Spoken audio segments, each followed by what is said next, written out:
其疾，纳你入后宫。不行，这事儿我不同意。之地，然朕亲见民生疾苦，而地方官各自为政，巧立名目收受税银。朝廷所发赈灾银两、粮食，被各州县官员层层盘剥，真入灾民手中，实不足一。灾民食不果腹，流离失所，而众官员香车豪宅，生活之铺张奢靡，犹在朕之上。朕着令，吏部彻查山西贪污之风，以正乾坤。钦此。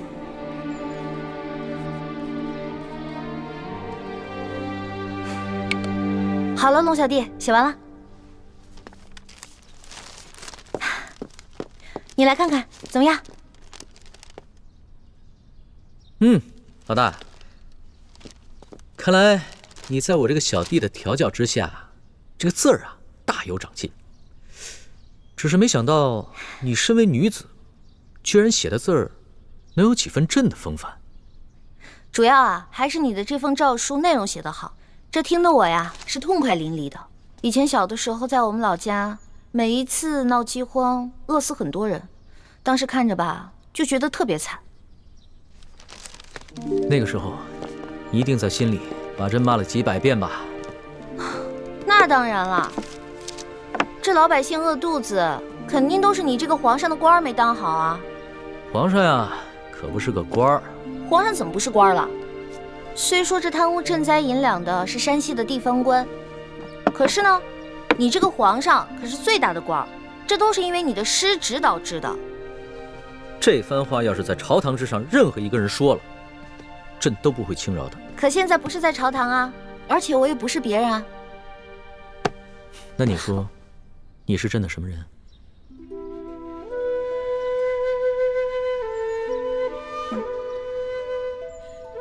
老大，这次出巡呢，真的是感慨万千啊！不仅体察了民情，还学到了很多朕在御书房里和朝堂上永远学不到的东西。尤其是还跟你一起经历了那么多惊心动魄的事情，那将是朕这辈子都无法忘却的美好回忆。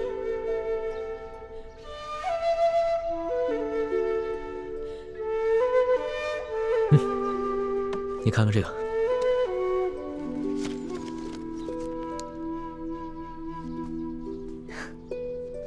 还记得那日你说过，这个“龙”字就是一个龙加一个耳字组成的。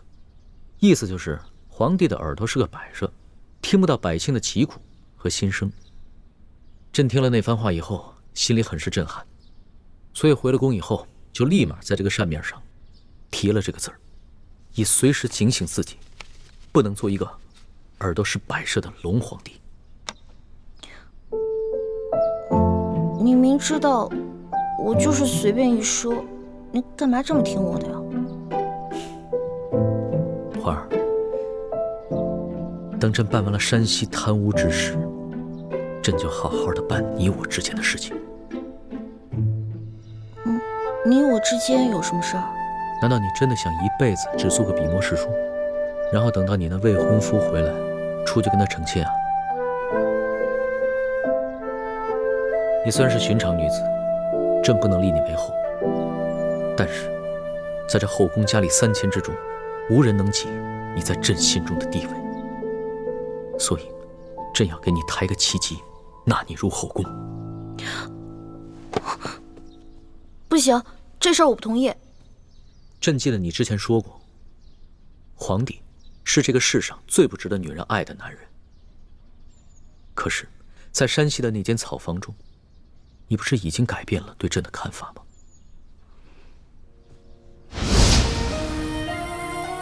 我之前说过，你是天底下最不该爱的人。可是现在我收回这句话，你真的很好。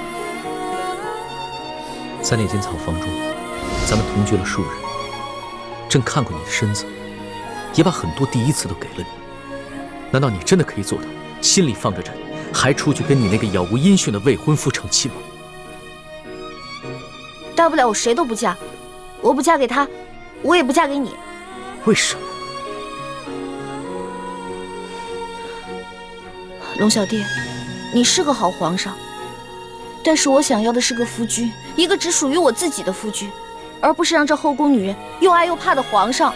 可是朕没有让你怕朕啊，难道你单独跟朕在一起的时候会感到害怕吗？龙小弟，你能只做我一个人的夫君吗？你不能。我不想跟东宫娘娘、跟西宫娘娘共享一个丈夫，你懂吗？一个妻子想见自己丈夫的时候却见不到，每天打扮好，期待丈夫发慈悲似的出现，对着蜡烛垂泪，这种生活不是我想要的。反正你已经后宫佳丽3000了，少我一个又如何呢？你明知道朕是一个君王，朕不可能只有你一个女人。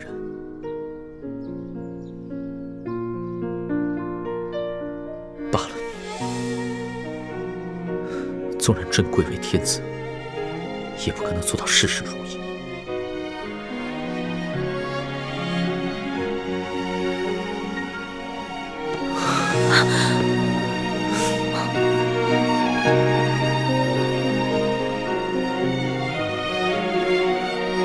朕只有珍惜有你陪伴的每一刻了。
李太医，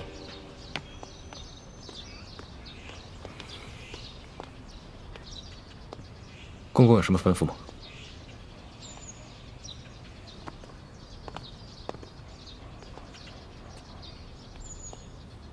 我看你脸色有些不对，怎么？是不是看到皇上宠爱奕欢，你心里不好受啊？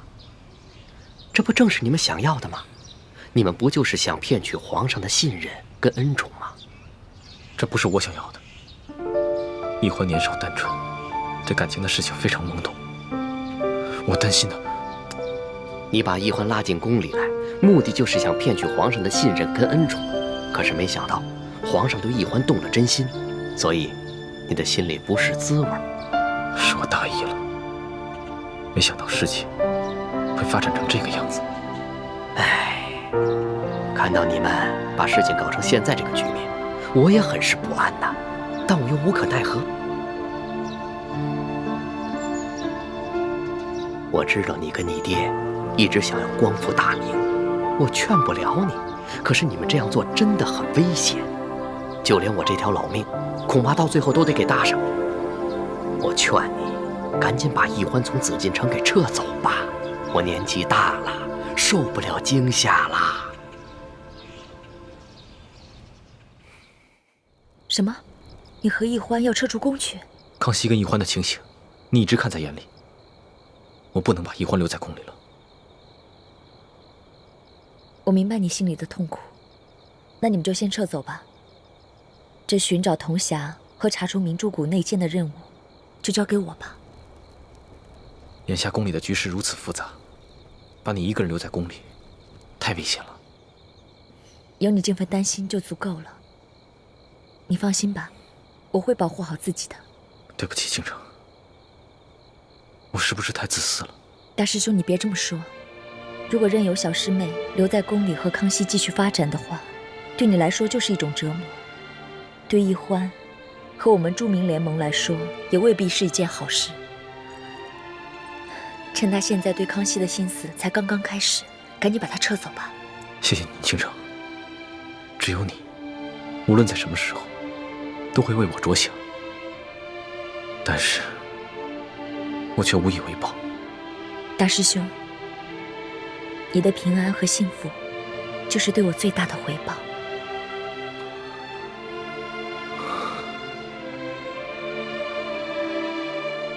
我不走，我还想继续留在宫里。为什么？难道你对康熙动了真心，舍不得离开他了？我哪有啊！昨天在御书房，康熙情不自禁地抱了你，你没有拒绝。我，华梅，以前你对男女之事或许很懵懂，但是你难道没有发现吗？你最近对康熙的感情悄悄发生了变化。朱哥哥，我也不知道，我的心……我不能再把你留在紫禁城了，你马上跟我走。可是铜匣子还没有找到呢，而且潜伏在明珠谷鳌拜的内奸也没找到呢。倾城说了，找铜匣跟查内奸的任务，他会去做。那留雪姐姐一个人在这宫里，多危险啊！说来说去，你还是舍不得康熙，是不是？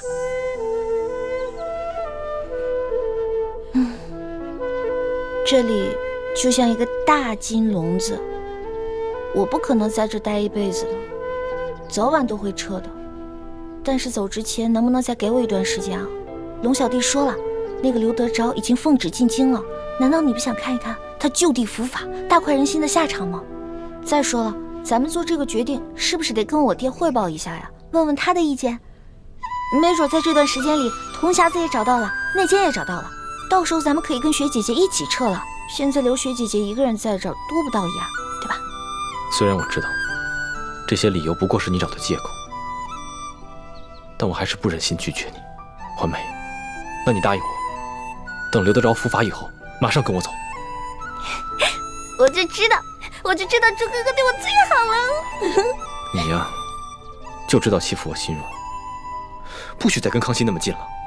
他要是再对你动手动脚，你得巧妙地回绝他，不能让他再占你的便宜。我知道了。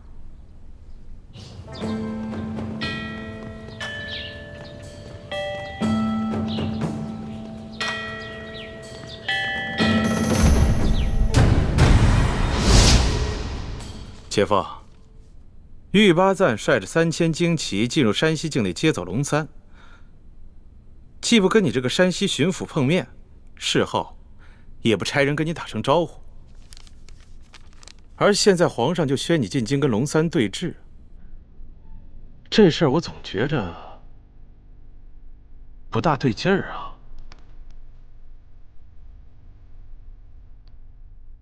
其实我的心中也甚是不安呐。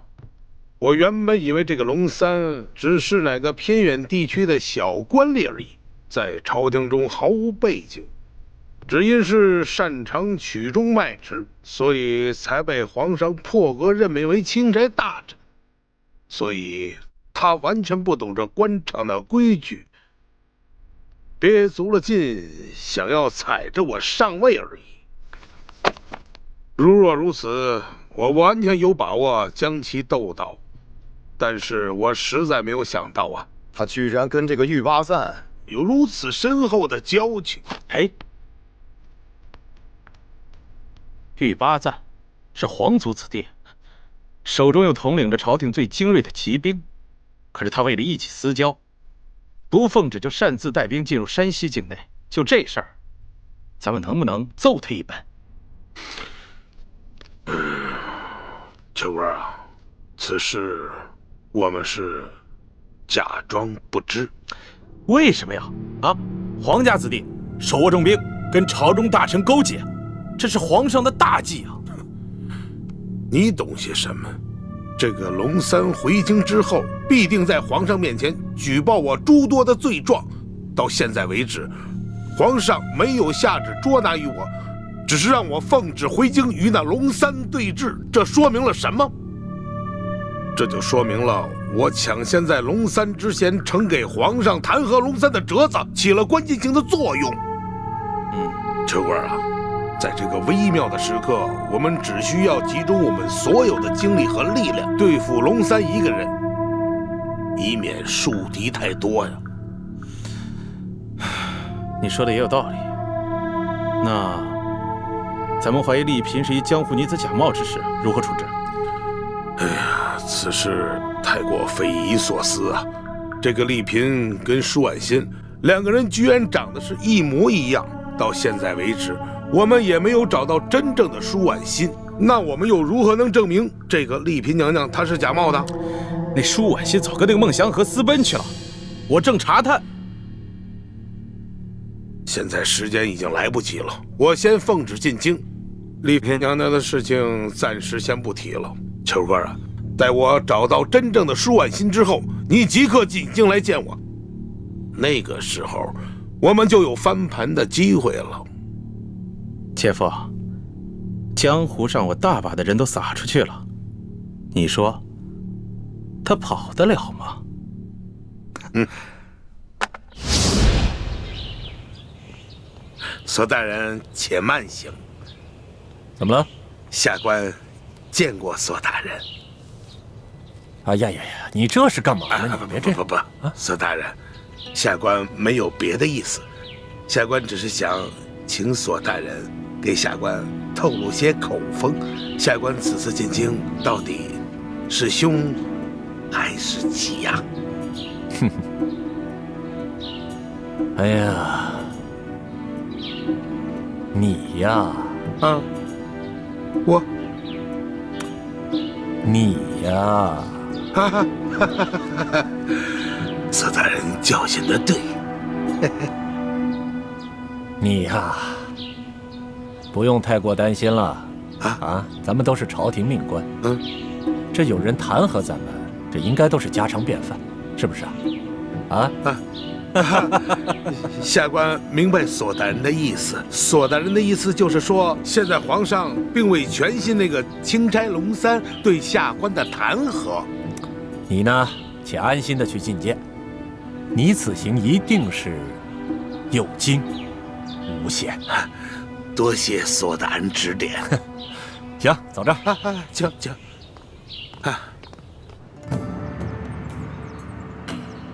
皇上，山西巡抚刘德昭觐见。宣刘德昭。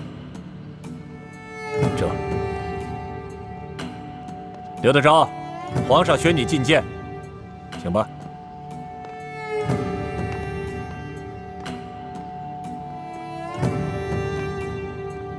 刘德昭，还不赶快跪下拜见皇上？山西巡抚刘德昭叩见皇上。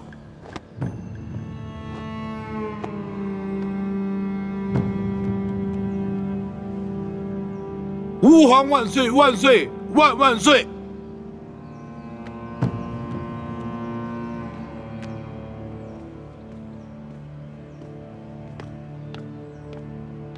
刘大人，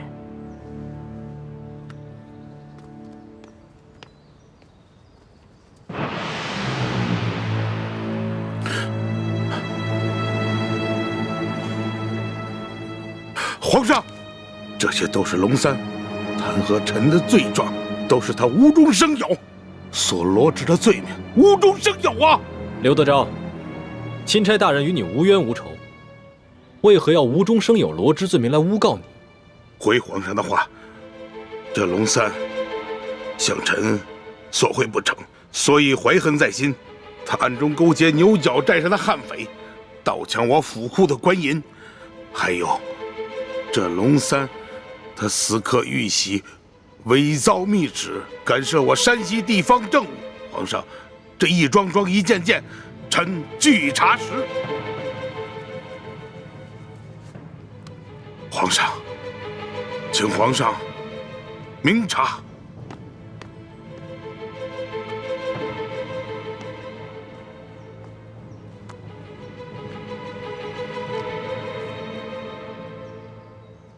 刘德昭，臣在。你文才不错嘛，言语之间的逻辑倒也紧密，难怪你能一路升迁，官拜2品。谢皇上圣赞，臣实在是愧不敢当啊。还有皇上，这是龙三刺客玉玺伪造密旨、盗抢官银的证据，请皇上明鉴。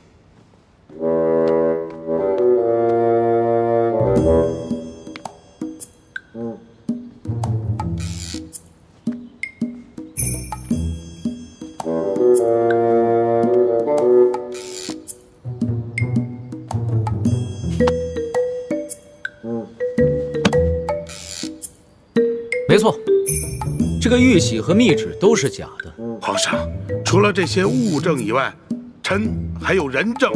此人证乃是山西总兵书监大人府上的管家，他可以作证。这龙三在借住书府期间，曾经率领手下乔装改扮，勾结山匪盗抢官府库银。如果皇上想亲自预审此案的话，可召此人进宫质询，此案可立百于天下。不必了，这儿有3个人证，个个都比你那个书府的管家重要。他们每一个都能证明这龙三假传圣旨，伪造玉玺，乔装改扮盗抢官银，甚至还谋害朝廷命官，杀了你手下一员姓杨的参将。吾皇圣明啊！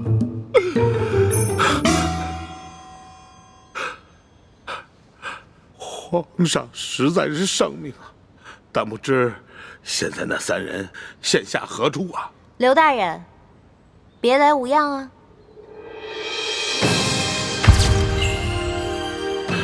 皇上，此女子乃是龙三的贴身丫鬟呀。刘德昭，我也是证人之一，你可还记得我？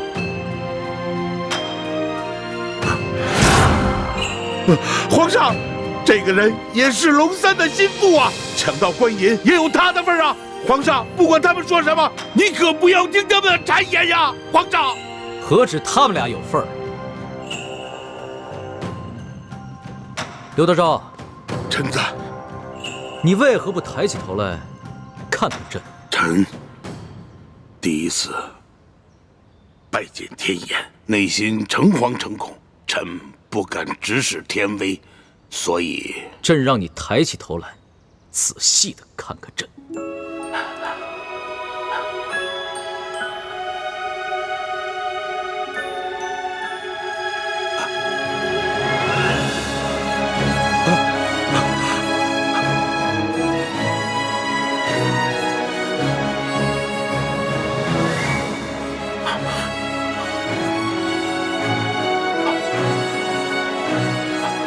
皇上，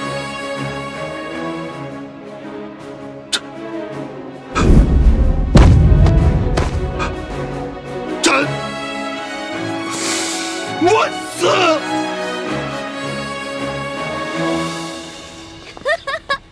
真的特别好笑，太好笑了！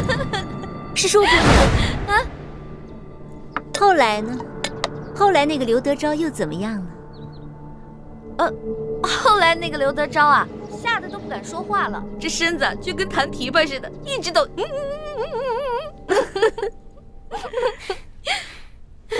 还真是有趣。真可惜，我没能当场看看他的丑态。哎呀，你还好没到现场去看他那个丑态，你都不知道当时啊一股恶臭。结果你猜怎么着？吓得那厮尿裤子了！哎呦，臭的我呀！龙小弟赶紧叫人把他给拖走了。真是没想到，那个刘德昭当初在山西作威作福不可一世，原来这么脓包啊！可不嘛，你都不知道，被拖出去的时候，那厮吓得都不敢说话了，那眼睛是往上翻的，然后吐着白沫，就这样，基本就这样的。这永乐斋这么热闹啊！皇上吉祥，皇上吉祥。臣参见皇上。哎，不必多礼。这个永乐斋啊，是紫禁城里边最自由、最轻松，也是最开心的地方，大家随意就好了。一欢的一欢，你可真是朕的开心果啊！朕每次一见到你的笑容，听到你的笑声，就觉得浑身神清气爽，心里充满了阳光。龙小弟，你可是堂堂的皇上，你怎么能许别人听壁角呢？这还用得着听壁角啊？你这个声音啊，隔着院墙都能听得见。这么看来，你这脚是不疼了？脚是不疼啦，不过走起路来还是会一瘸一拐的，特别不好看。哇，你也注意起走路的姿态了。你以前走路的时候，那可是风风火火、连蹦带跳，没一个样子的。哪有？皇上，再过几日，便是陈王母的忌日了。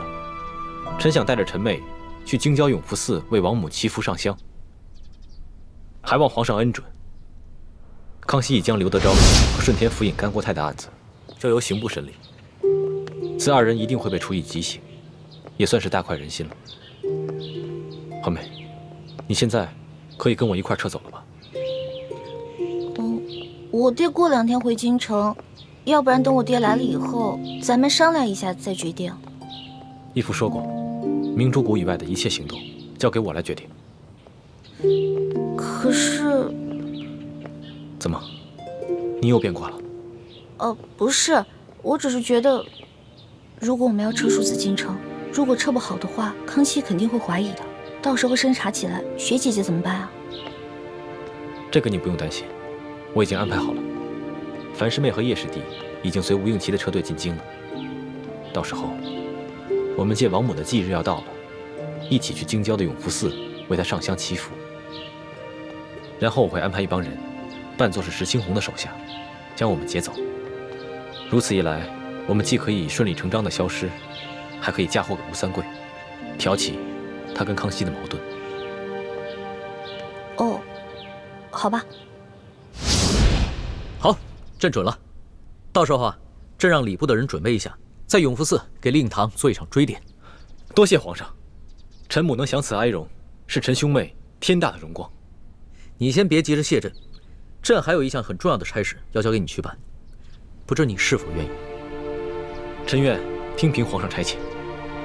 这个刘德昭和顺天府尹甘国泰的案子虽已交由刑部审理了，但是朕明白，这朝中的大小官员中，不知还有多少刘德昭和甘国泰。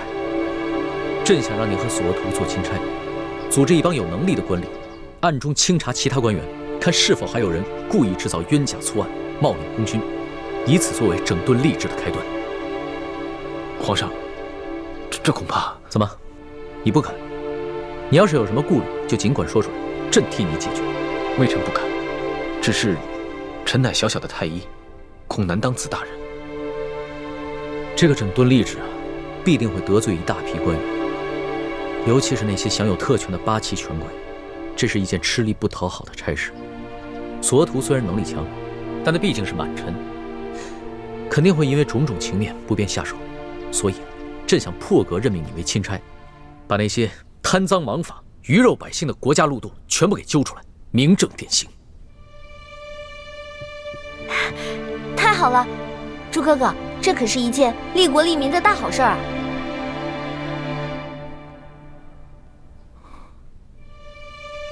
李爱卿，朕思前想后，这满朝文武，只有你最能堪此重任。第一，你没有盘根错节的裙带关系，背景干净；第二，你文武双全，办事能力强，而且还不怕有人买凶暗杀你；第三，也是最重要的一点，你不贪图荣华富贵，心中藏着天下百姓，肯为他们牺牲。建清，你可愿意？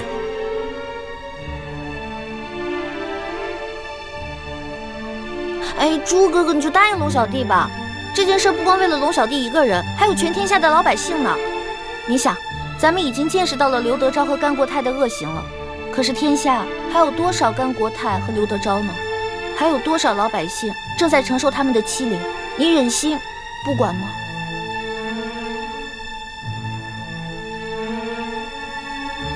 微臣遵旨。太好了，我就知道朱哥哥不会让我失望的。大师兄，如此一来，你和小师妹要撤出紫禁城的计划，怕是要推迟了。这也是无可奈何之举，我不想让易欢失望。更不想错过这个为天下老百姓除害的机会。可你有没有想过，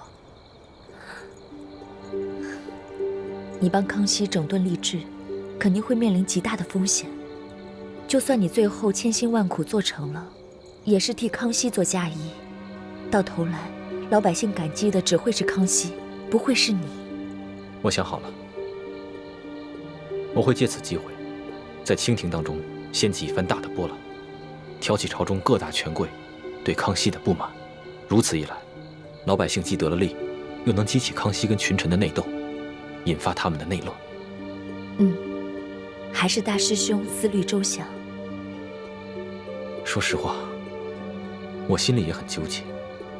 如果我跟奕欢撤走，只留下你一个人在这宫里，完成寻找铜匣跟查找内奸的任务，实在是太危险了。我们也太自私了。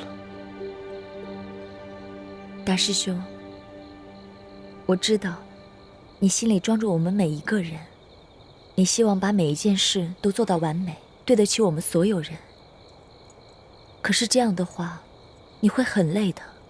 就像这一次你决定留下来，那小师妹和康熙又会继续朝夕相处，这对你来说实在是一种折磨。若奕欢能像你这样了解我，在乎我的感受，那就好了。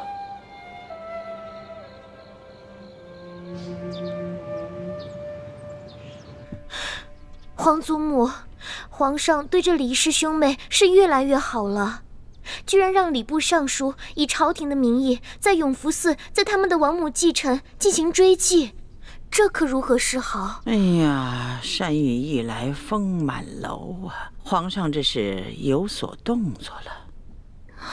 难道皇上是要将这李奕欢纳入后宫了？那倒不是。皇上如此笼络李建清，是想李建清和索额图一同协助他整顿吏治。皇上这次微服私访之后，心境大变，言行激进的，哀家是担心他掌握不了分寸，动摇了朝纲啊。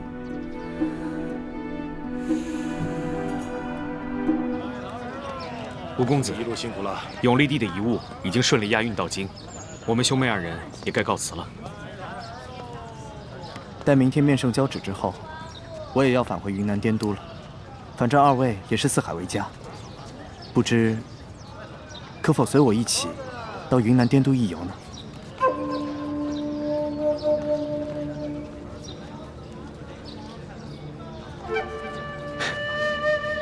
多谢吴公子盛情相邀。这样吧，容我们兄妹二人多考虑几日，再做答复。也好，那我等你们的消息。吴公子，后会有期。后会有期。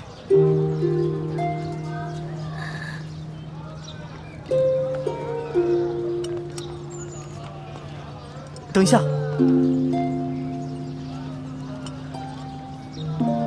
千叶姑娘，这驿站附近有一个镜湖，今晚可否在那儿一见？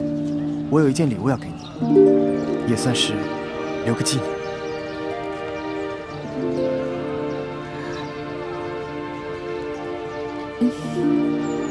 多谢叶兄。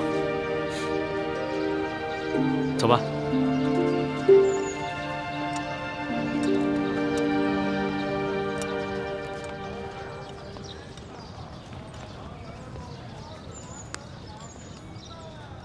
二公子，你果真要带着二人去云南？怎么？有何不妥吗？这叶氏兄妹可是来路不明的江湖人士。父王不是跟我说过了吗？要多多结交这些江湖能人。可是卑职觉得这兄妹二人另有图谋。这一路走来，若他们真有什么图谋，那早就暴露无遗了。行了，你不用说了，我自有分寸。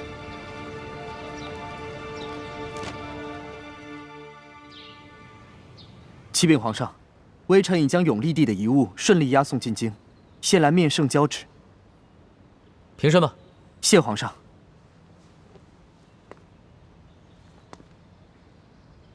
二公子，山西一别，别来无恙啊。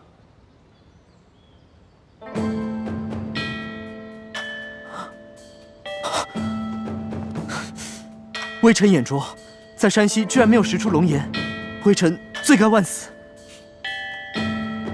二公子不必多礼，起来吧。是。朕在山西的时候，是以钦差大臣的身份微服私访，你认不出朕，又何罪之有啊？微臣无能，一路上遭遇了2次劫案，不仅臣父准备的贡品被劫匪劫走，还连累山西总兵舒大人以身殉职，微臣罪该万死。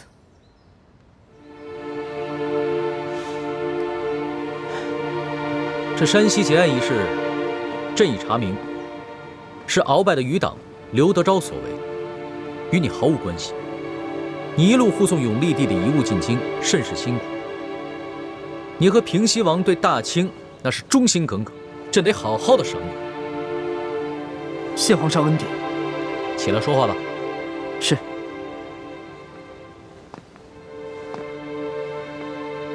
朕还有一事要交办于你。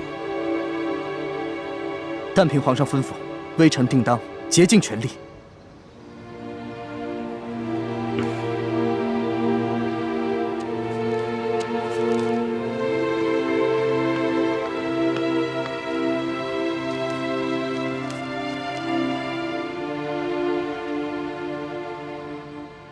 这单子上面的药材都是云南独有，有劳你回了云南之后尽快制办，用快马送至京城。回皇上，这单子上的药材确实是云南独有，不过有一些是现成的，有一些却需要花点时间去制办。那就尽快抓紧时间制办吧。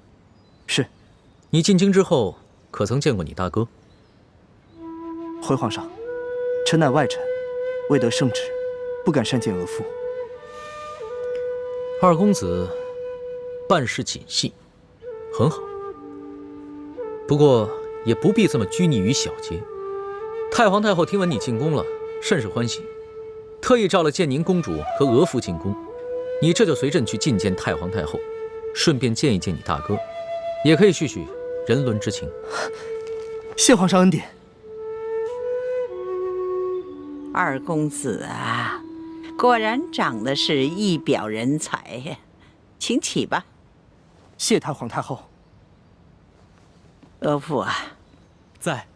依哀家看，你这弟弟可是比你俊雅几分呢。啊，太皇太后有所不知，臣弟不仅长得比臣俊，才华也在臣之上。以前在王府里，臣父总是批评臣什么都不如弟弟。俗话说，皇帝爱长子，百姓爱幺儿。这做父母的偏疼小的也是有的。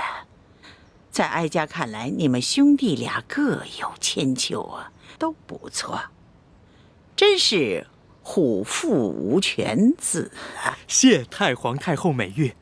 不知二公子可有婚配？启禀太皇太后，臣父已给微臣在滇都定下了一门亲事。哦啊，哀家还想将一个格格许配给你，不想你已经定亲了。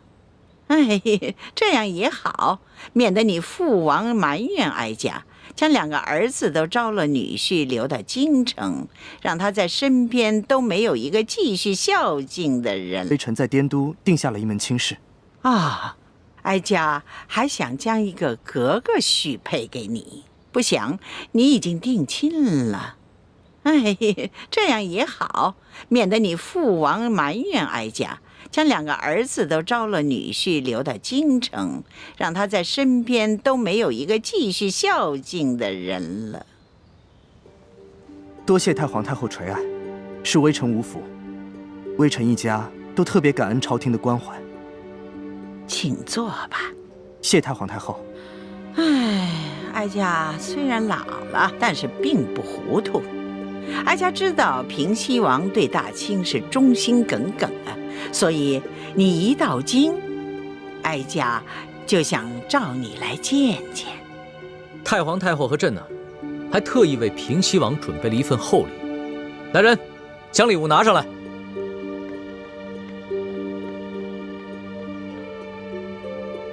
额驸、二公子，你们二位可以先将礼物打开看看。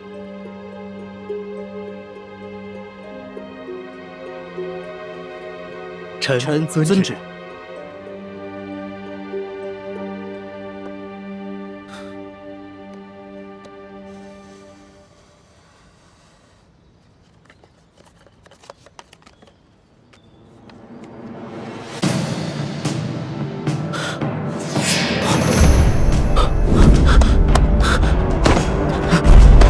太皇太后和皇上明鉴，这些奏折都是对微臣父王的构陷。太皇太后和朕之所以要把这些折子送给平西王，就是为了告诉他，这朝野之上啊，有许多大臣都弹劾他，弹劾他心怀不轨，有谋反之心。但是朕和太皇太后的心里啊，都是绝对的相信他的。多谢太皇太后和皇上的信任，微臣定当誓死效忠大清。好了，都是自家人，何必这么生分？起来吧。建宁，还不赶紧把额驸扶起来！来，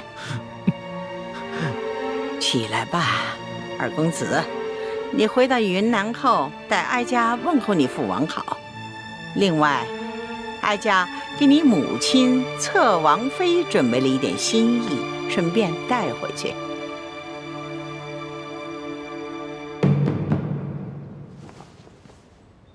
微臣代母亲多谢太皇太后恩典。额驸、二公子，你们兄弟难得一见，大可不必在哀家这里立规矩了，还是到额驸府去续续亲吧。啊，建宁，你留下来陪哀家说说话。微臣告退。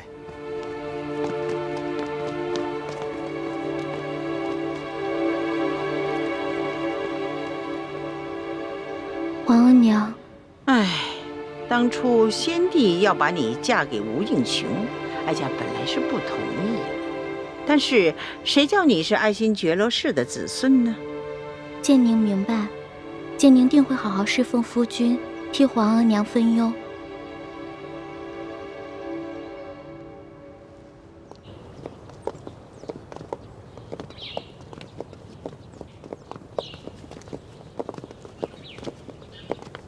怎么了？是不是脚伤又犯了，开始疼了？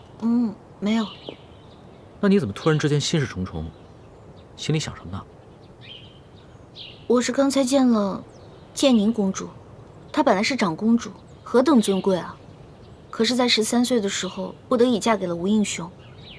你看，她在太皇太后面前都变得小心翼翼、谨言慎行的，可见这些年来，她一定过得很辛苦、很煎熬。这有什么？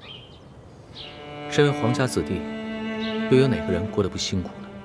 你想想朕，也是13虚岁就已经大婚了，这些年在宫里，哪一天不是谨言慎行的？直到遇见了你，朕的日子才变得有趣了一些。龙小弟，其实我有点害怕。害怕？怕什么？太皇太后，我看他老人家对你挺好的呀，知道你爱吃点心，还赏了你一盒桂花糕呢。太皇太后跟你不也重重赏了吴家二公子？但是，原来你说的是这个呀。这个吴三桂啊，是朝廷的心腹大患，朕和太皇太后也是逼不得已的。你又不牵扯政事，也不必别人家头疼，你就跟着反晕了。龙小弟，我有一种感觉，平时没人的时候，你在我面前就是我的龙小弟。我觉得我离你特别近，我们很亲近，但是一旦有别人在，你就是皇上。那个时候我就会觉得，我们两个之间的距离其实好远好远的。其实你说的这种感受，朕明白，但是朕没有办法。身为皇帝，就是不能和任何人太亲近，不能让别人把自己看得太清楚。否则的话，只会被臣子拿捏得死死的。你已经是这个世上离朕最近，把朕看得最清楚的人。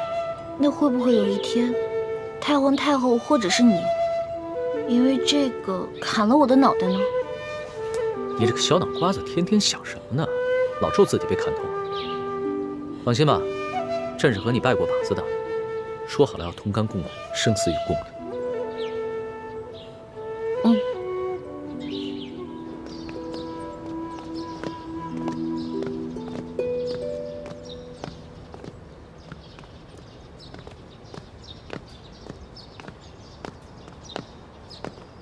李公公啊，啊，皇上在吗？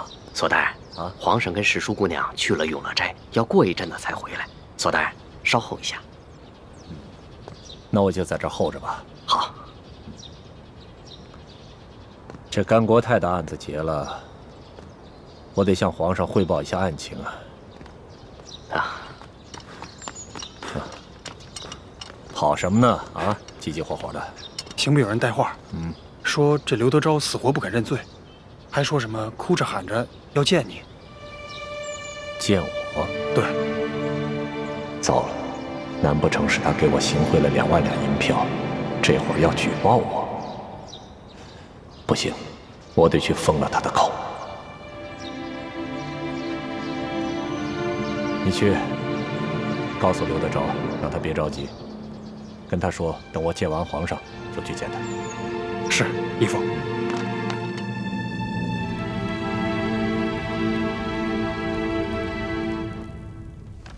刘德昭，快起来！索大人到了。带去。刘德昭，你到底还有什么事想见本官啊？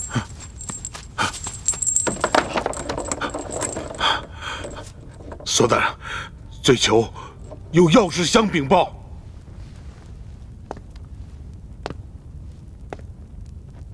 你到底还有什么事啊？啊？索大人，罪囚知道，我这次犯的可是杀头之罪啊！可是我仍然想戴罪立功，想换取我那继室夫人秋敏，还有她腹中胎儿的2条性命啊！索大人，你呀，你想的挺美的，你还没想明白呀？自己犯多大的罪你没数啊？啊！索大人，刘德昭，你犯的是诛9族大罪。现在新上任的山西巡抚已经将你的继室裘敏，还有他的弟弟裘贵一干人等全部捉拿了，不日就会押解进京，跟你一起当街问斩。索大人，我知道，我知道，罪囚这次犯的那是逆天之罪呀！可是索大人，我所要举报的，那也是非同小可呀。是关于丽妃娘娘的一个秘密，对于皇后，还有索大人，乃至和盛里整个家族。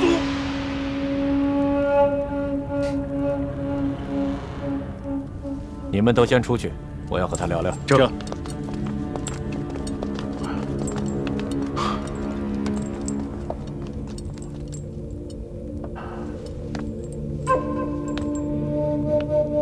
刘德昭，你想好了？若你举报之事确有价值，那本官可以保证，把你夫人裘敏和她腹中的胎儿保下来。这大人呐，我会啊！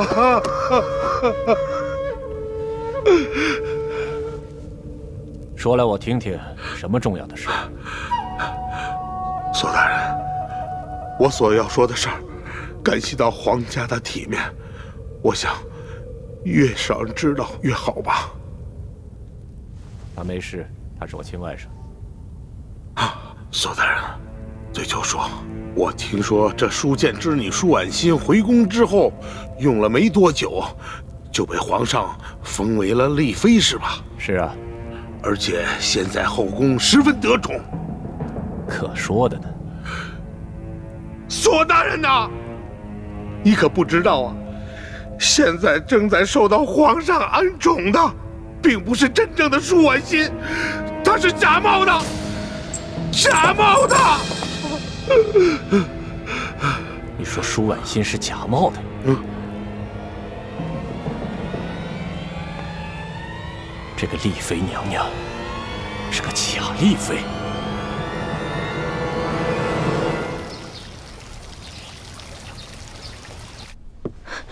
什么？丽妃是被人冒名顶替的？嘘，皇后娘娘千万小声点，别让外面的宫人听见了。这消息可当真？这刘德昭所言可靠吗？这刘德昭意识到自己死罪难逃，一心只想给自己留个后，所以他没有必要再胡言乱语编出这么荒谬的事情来。而且根据丽妃这次出巡的种种表现，她几次三番拼着性命去保护皇上，其胆识不像是普通官宦人家的小姐所为。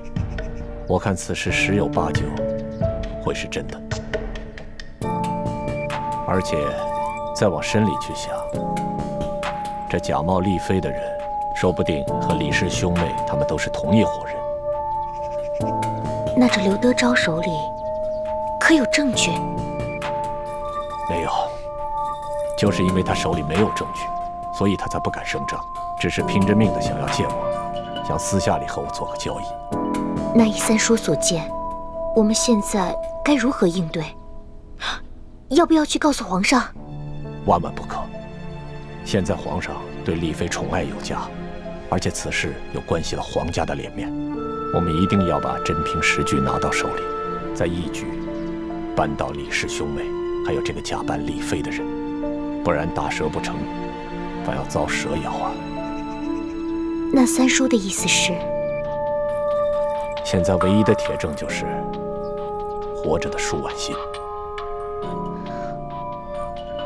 我会悄悄地派人去趟山西，通知山西新巡抚，让他设法悄悄放掉裘贵和裘敏姐弟俩。我们让裘贵替我们找到真正的舒婉心。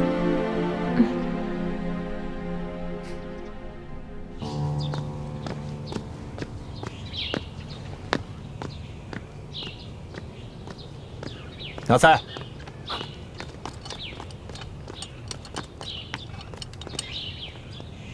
安排一个可靠的人，把这封信交给裘贵，告诉他，只要他能找到真正的舒婉心，便可以戴罪立功。不仅他和他姐姐的命可以保住，就连刘德昭都可以罪减一等，保住性命。您放心，这事儿就包在我身上。去吧。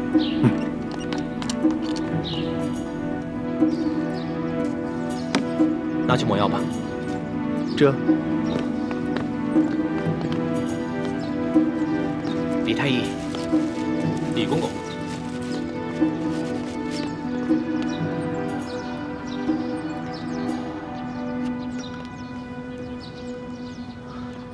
叔父的意思是，纳赛和索额图又在想办法暗算我和奕欢。索额图昨天在御书房门前候着，准备向皇上汇报顺天府尹干国太医案。突然刑部派人来找他，说是刘德昭坚持要见索额图，说有重要的事情要汇报。索额图去了天牢以后，他就跟纳赛在旁边咬耳朵，估计没什么好事，搞不好啊跟你们兄妹有关。我知道了，多谢叔父提醒。你小心点。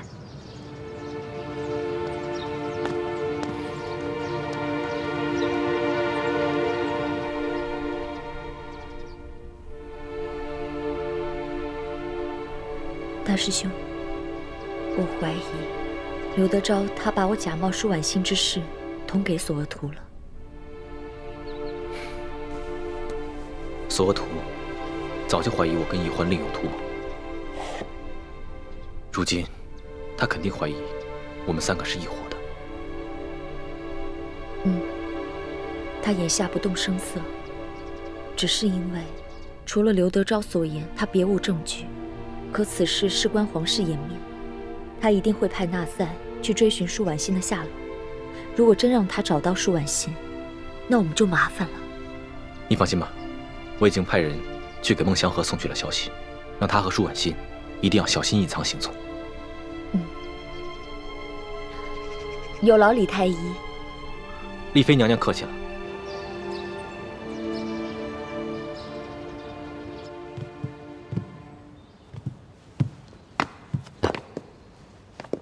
皇上，这些就是吴应奇从云南押送进京的永历帝遗物。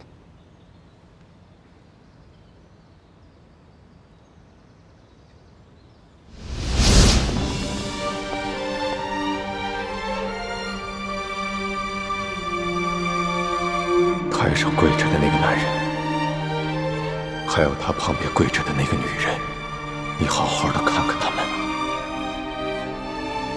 记住他们的样子，永远不要忘记。他们是谁啊？我为什么要记住他们的样子，永远的不忘？先别问为什么，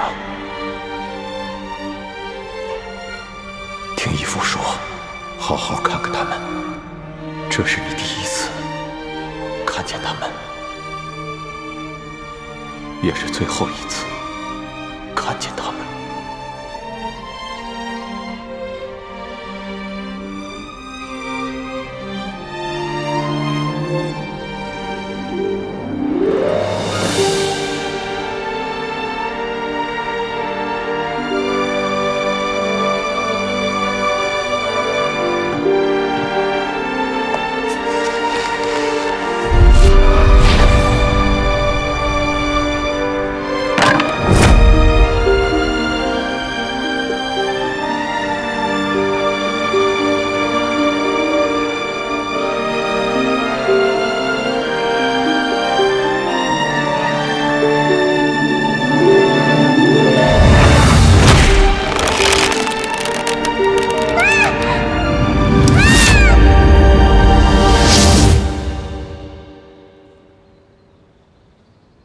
老大，想什么呢？没有，我只是在想，永历作为前明最后一个皇帝，日子一定不好过。他在被平西王绞杀之时，又作何感想呢？还能作何感想？这亡国之君呢，不如丧家之犬。朕看了这些遗物，也很受震动。所以，朕一定要励精图治，造福百姓，绝不重蹈前明的覆辙。龙小弟，我相信你，你一定能做好的。不过，吴三桂他派人夺走了金钥匙，肯定没安好心，你自己得注意点了。相比于金钥匙的真正下落，朕更在意的是，如何以永历帝为镜，做一个真正的好皇帝。再说了，就算这金钥匙在吴三桂手上，朕也不惧，因为铜匣子在朕的手里，所以他就算凑齐了3把金钥匙，也是没用的。龙小弟，你还不知道你手里的铜匣子其实是假的，也不知道吴三桂抢回去的金钥匙也是假的。真的钥匙已经落在朱哥哥手里了，否则你恐怕会寝食难安的。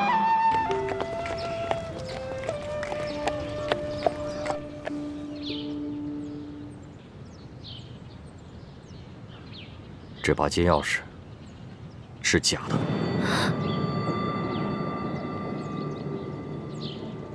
假的？不会吧，大师傅，你再认真看看。我是不会看错的。千影，你上当了。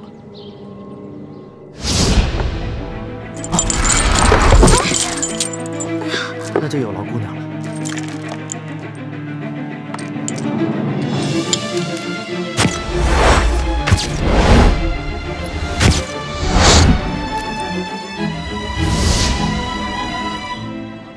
师姐，你会不会被吴应奇那小子给骗了？不可能，吴应奇不知道金钥匙的秘密，他也不知道我接近他是为了金钥匙，所以他不可能放着一把假钥匙等着我去调包啊！你怎么能如此确定呢？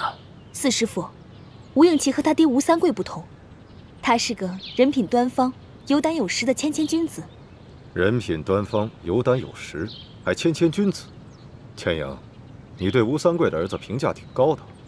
我说的都是实话。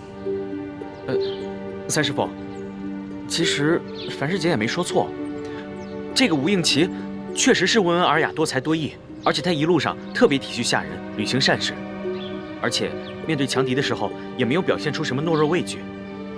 其实，说真的，如果他不是吴三桂的儿子，弟子我也是真想和他结交的。哼，有其父必有其子，吴三桂这种大汉奸，怎么可能教得出这么好的儿子？倩影啊，画虎画皮难画骨，知人知面不知心。你爹说的对，你千万不要被吴应奇那个小子的外表给骗了。爹，在你眼里，女儿就是如此糊涂无用之人吗？你根本就没见过吴应奇。我和叶师弟已经跟他相处整整3个月了，如果换作是易欢的话，你也会这么不相信他的判断吗？倩颖，你爹不是这个意思，他只是想提醒你。易欢虽然生性贪玩，不求上进，可是他天资聪颖，绝不会那么容易被敌人的假象给迷惑的。是，易欢什么都比我好，我这个女儿什么都不如易欢。可是爹，你别忘了，我才是你的亲生女儿，易欢的亲爹是大师傅晋王。倩颖，师姐，倩颖。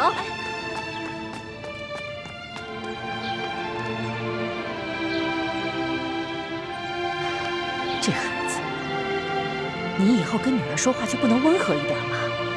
难怪女儿怪你偏心。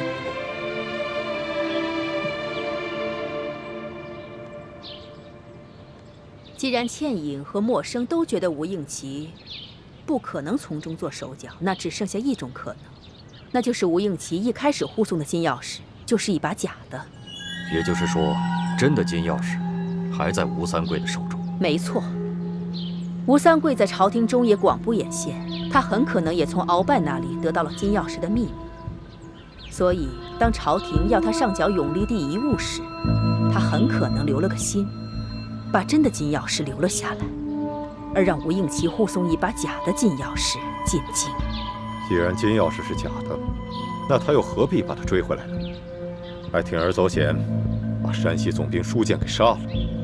也许他是怕清廷知道金钥匙被调了包，康熙会追问他的欺君之罪，所以他派杀手假扮盗贼，盗走了那把假的金钥匙。舒建命大，虽然受了重伤，但他没有当场毙命，所以他又派石青红去杀人灭口。但他万没有想到，山西巡抚刘德昭也想杀舒建灭口，还派出了义成。义成撞破了石青红要杀舒建的真相，反而让康熙知道了劫杀舒建的是他吴三桂。四师傅、五师傅说的都很有道理。康熙表面上维护吴三桂，其实心里对他很是猜疑。我觉得这倒是我们的一个绝佳的好机会。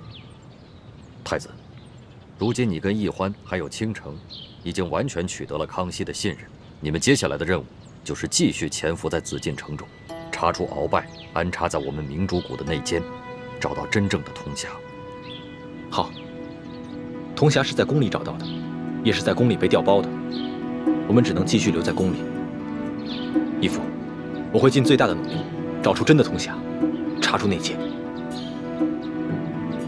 默笙，吴应奇不是邀请你跟倩颖一起去云南吗？真的金钥匙一定还在吴三桂的手中，你就顺势答应他，跟他一块儿去云南。大师傅，你能不能换个人去啊？为什么要换人呢？你跟倩颖搭档的不是很好吗？如果现在突然换人的话，难免吴应奇会起疑心的。这个，弟子上次练功的时候不小心走火入魔受了伤，我想在京城多待几日，等养好了伤再去执行任务。走火入魔，来。